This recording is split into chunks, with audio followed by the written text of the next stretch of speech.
973வது கர்த்தருடைய வார்த்தைகள் ஆண்டவராகிய இயேசு கிறிஸ்துவின் நாமத்தினாலே பேசுகிறேன். சத்தியத்தின் தலைப்பு, நான் உன்னோடு கூட இருந்து உன்னை ஆசீர்வதிப்பேன். God with you and bless you. ஈசாக்கு என்ற ஒரு பரிசுத்தவான் தன் தகப்பனுக்கும் ஆண்டவருடைய வார்த்தைகளுக்கும் உயிரை கொடுத்து கீழ்ப்படியக்கூடிய குணம் கொண்ட ஒருவனுடைய வாழ்க்கையில் கர்த்தர் தந்த 7 விதமான ஆசீர்வாதங்கள். இந்த வசனத்தை நன்றாக ஆராயும் பொழுது அதில் 7 விதமான பிளஸ்ஸிங் அடங்கியிருக்குது. இன்றைக்கு நமக்கும் அந்த பிளஸ்ஸிங் வரணும்னா இந்த ஈசாக்கின் வாழ்வில் கர்த்தர் கொடுத்த காரியங்களை ஆராய வேண்டும். முதலாவது, ஈசாக்குக்கு சொல்கிறார், ஆதியாகமம் 26:3-11, தேவன் நம்மோடு இருக்கும் பொழுது அவர் நம்மை காத்து கொள்கிறார். நம்ம இந்த பூமியிலே காப்பாற்றணும்னு நினச்சா எப்படியாப்பட்ட ஆள் கூட இருந்தாலும் காப்பாற்ற முடியாது. தேவன் ஒருவர் கூட இருந்தால்தான் நமக்கு பாதுகாப்பு என்ற ஒரு ஆசீர்வாதம்.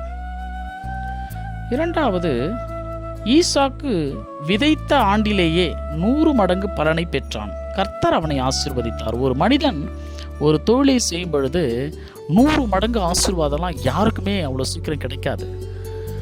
அது மனிதனுடைய முயற்சியினால் அந்த ஆசீர்வாதங்களை பெற்றுக்கொள்ள முடியாது. இன்றைக்கு எவ்வளோ பேர் தன்னுடைய தொழில் ஞானம், அறிவு ஞானம், ஆட்கள் ஞானம், எவ்வளவோ அந்த பிஸ்னஸ் ட்ரிக்ஸ் வச்சுருந்தாலும் 100 மடங்கு பலனை எந்த தொழிலும் பெற முடியல.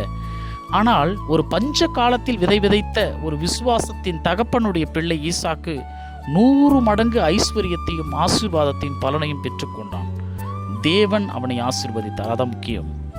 மூன்றாவது, நம்ம எல்லாரும் ரொம்ப விருத்தி அடையணும், நல்ல நம்மளோட எல்லைகள் எல்லாம் பெருகணும், பிஸ்னஸ்லேருந்து நம்மளுடைய ஊழியத்திலேருந்து எல்லாமே பெருகணும்னு ஆசை இருக்கிறது. ஆனால் விருத்தி என்ற ஒரு ஆசீர்வாதம் இருக்குது பாருங்க, அது தேவன் மட்டும்தான் தர முடியும். ஆதியாகமம் 26:13 வாசிக்கப்பொழுது, அது மனுஷன் பெருகி மேலும் மேலும் விருத்தி அடைந்தான். ஈசாக்கு என்ற ஒரு கர்த்தருடைய மனுஷன். நான்காவது, எல்லாருமே ஒரு பெரிய ஆளாக வளரணும்னு ஒரு ஆசை இருக்கும்.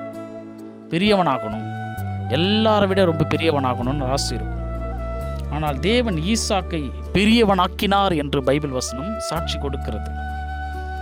மனிதன் அல்ல, கர்த்தரே ஒரு மனிதனை நினைத்தால் தான் பெரியவனாக்க முடியும். பெரியவனாக்கும் ஆசீர்வாதம். ஐந்தாவது, அந்த வசனத்தை ஆராயும் பொழுது ஈசாக்கின் ஆசீர்வாதத்தை கண்டு பெலிஸ்தியர்கள் பொறாமைப்பட்டார்கள். ஒரு மனிதனுடைய, எங்கள் பிரிச்சர் ஒருத்தர் சொன்னார், ஒரு மனிதனை பார்த்து அநேகர் பொறாமைப்படும் அளவிற்கு அவனுடைய ஆசீர்வாதம் பெருகுவதே ஒரு மிகப்பெரிய ஒரு பாக்கியம். பொறாமை உருவாகுகிறது என்று சொன்னாலே அங்கே மனிதன் பெருகுகிறான் என்று அர்த்தமாம். இங்கே ஈசாக்கினை பார்த்து பெலிஸ்தியர்கள் பொறாமைப்பட்டார்கள் என்று வசனம் சொல்லுகிறது. அப்படியே மற்றவர்கள் பொறாமைப்படுகிற அளவுக்கு வாழ்க்கையிலே ஈசாக்கை தேவனாகிய கர்த்தர் உயர்த்தக்கூடிய ஆசீர்வாதத்தை 5வது பார்க்கிறோம். 6வது, 26வது அதிகாரத்தில் 20-22 வசனங்களை வாசித்தால், சத்துருக்களை மேற்கொள்ளும் ஆசீர்வாதம். இப்போ நாங்களாம் நிறைய சத்துருக்கள் எங்களுக்கு எதிராக இருக்கிறார்கள், ஆனால் அவர்களை மேற்கொள்ள முடியலை.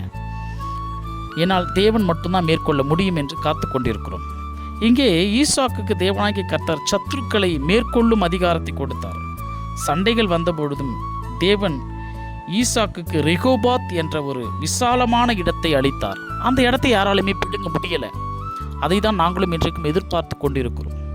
எதிரிகளும் நம்மை மேற்கொள்ள முடியாத ஒரு மிகப்பெரிய ஒரு ஆசீர்வாதமான ஒரு நிலைக்கு நம்மளை உயர்த்திட்டா, ஈசாக்கை தேவனாகிய கர்த்தர் சத்துருக்களை மேற்கொள்ளும் ஆசீர்வாதத்தை கொடுத்தாராம். 7வது, சத்துருக்கள், எதிரிகள் ஓடி வந்து சமாதானமாகும்படியான ஒரு ஆசீர்வாதத்தை ஈசாக்கினுடைய வாழ்க்கையில் கொடுத்தார். ஆதியாகமம் 26:26-31 வாசிக்கப்படும் பொழுது வரும். அதுதான் தேவனாகிய கர்த்தருடைய வசனம் சொல்லும். கர்த்தர் நம்மோடு இருந்தால் எதிரிகளும் சமாதானத்தோடு கூட நம்மை தேடி வருவார்கள். ஆகவே 7 விதமான ஆசீர்வாதங்கள் அன்றைக்கு ஈசாக்கு பெற்றுக்கொண்டார்.